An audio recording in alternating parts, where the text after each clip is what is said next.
Aláròyé máa wí o. Wàhálà bẹ́ sílẹ̀ nílùú Òṣogbo lórí ọ̀rọ̀ aṣíwájú mùsùlùmí.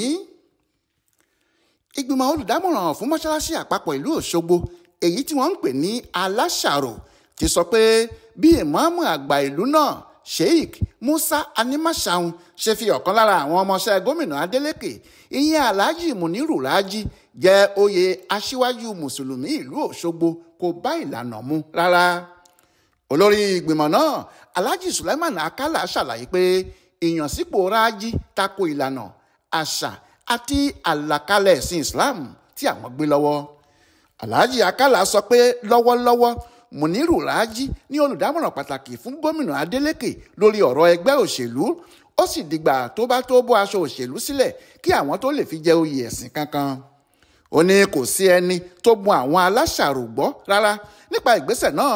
Ṣe làwọn kan hu gbọ́ pé ìmáàmù àgbà ti fi lẹ́tà ránṣẹ́ sí Muniru pé òun ni aṣáájú mùsùlùmí nílùú Òṣogbo. Ó sọ síwájú sí i pé ohun tó hàn gbangba ni pé ṣé ni àwọn kan kó sábẹ́ ìmáàmù àgbà láti hùwà tó lòdì sófin àwọn náà. Ṣùgbọ́n àwọn aláṣàrò kò ní fààyè gba ohunkóhun tí yóò ba ìlànà ẹ̀sìn Islam jẹ́ nílùú Òṣogbo.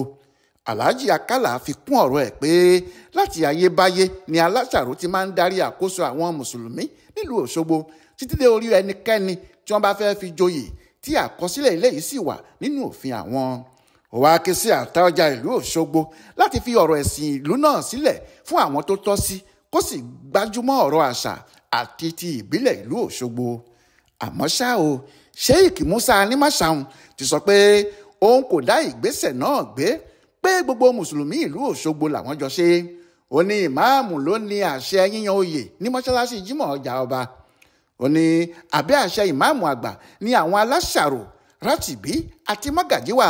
Kò sì sẹ́ni tó gbọ́dọ̀ tako ìgbésẹ̀ ìmáàmù àgbà láàrin wọn. Kì í ṣe àwọn ni yóò pàṣẹ fún ìmáàmù rárá. Florence Babasola ló ṣàkójọpọ̀ ìròyìn ọ̀hún fún Aláròyé Online Television.